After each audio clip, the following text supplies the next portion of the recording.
Hello, my name is Burke Hedges, author of the best-selling book, The Parable of the Pipeline. I open my book with a story about Pablo and Bruno, who take two very different paths in their quest for financial independence. What you're about to see is the delightful animated story of their adventure. So, sit back, relax, and enjoy the life-changing lessons in The Parable of the Pipeline.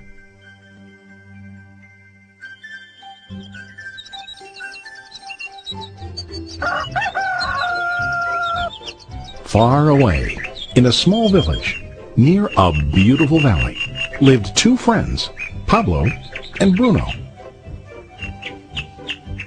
They were both young and dreamed of a better life for themselves. They'd often discuss their dreams about how they would become the most successful men in the village. They weren't afraid of hard work, and they searched for opportunities to help realize their goals and achieve their dreams. One day, an opportunity presented itself.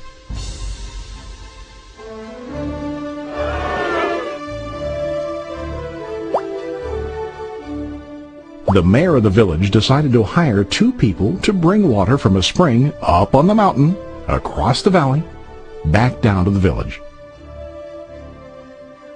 They were to be paid based on the amount of water delivered to the village. Bruno and Pablo enthusiastically got to work. Every day, from morning till evening, they carried buckets to and from the spring. They worked hard, carrying water to the village. In the evening, they'd return home with their day's wages.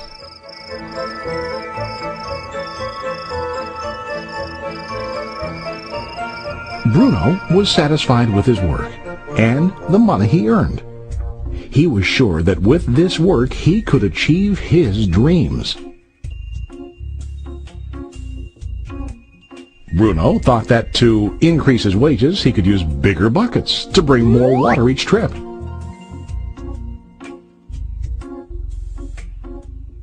He believed with a larger income he would soon be able to buy a cow and the house that he dreamed about.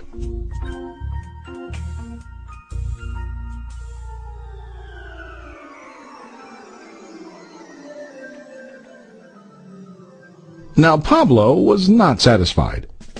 At the end of the day, his back and hands ached, and he was exhausted. He was looking for an easier way to earn more. One day an idea occurred to Pablo.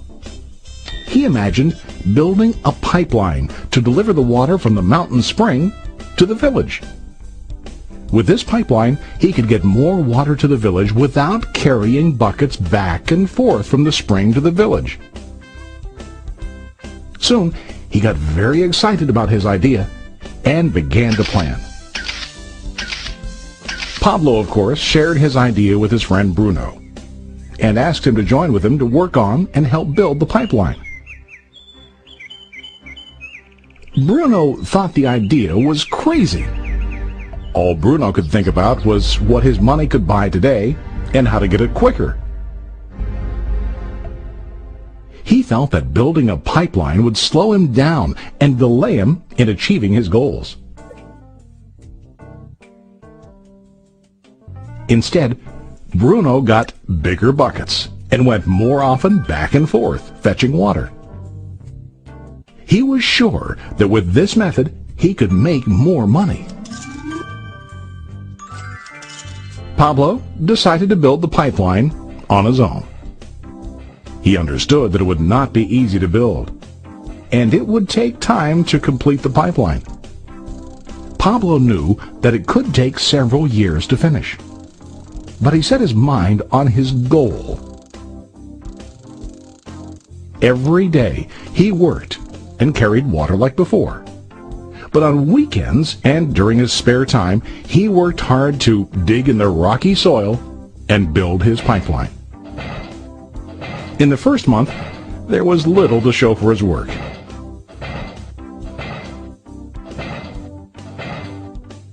Bruno and the villagers laughed and teased him. They called him Pablo the Pipeline Man. During this time, Bruno's income doubled. He already bought a cow and a bigger house. His lifestyle changed. He now spent time after work in the bar, enjoying his hard-earned wages from delivering water.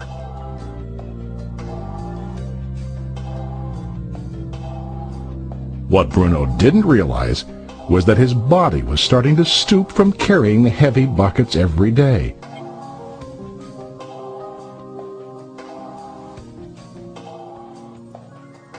His face looked worn and his body tired. Soon, he began to carry less and less water due to the wear and tear on his body.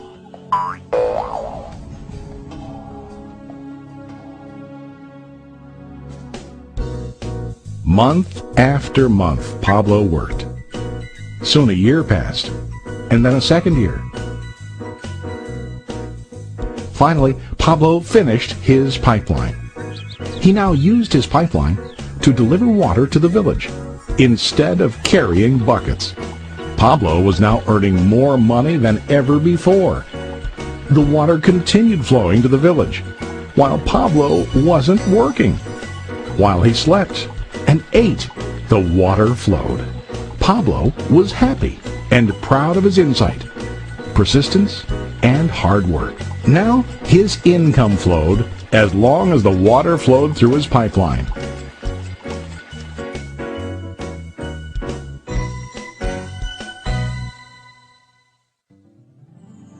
The story of Bruno and Pablo is a reflection of life.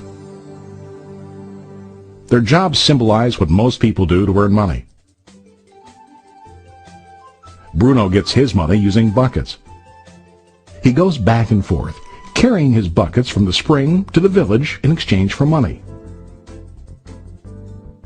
To increase his income, he either has to go more frequently to the spring or to use larger buckets.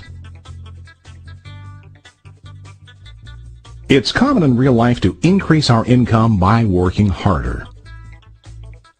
For example, working overtime or getting a second job.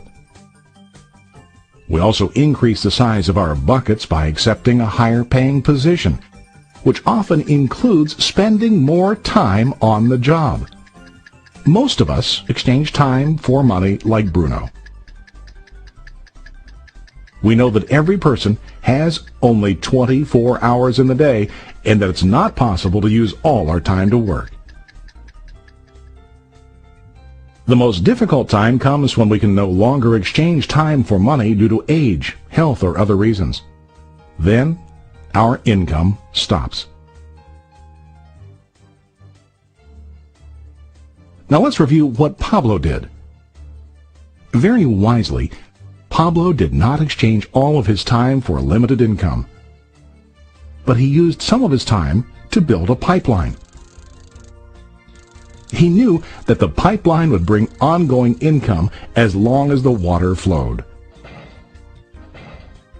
An ongoing income that multiplied the time he worked each day.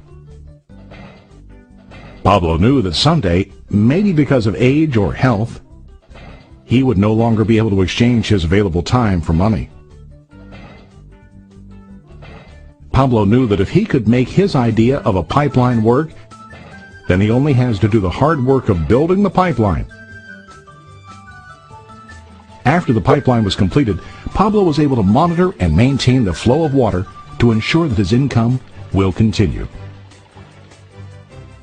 Pablo has shown us that to earn an income, we don't always have to directly exchange time for money.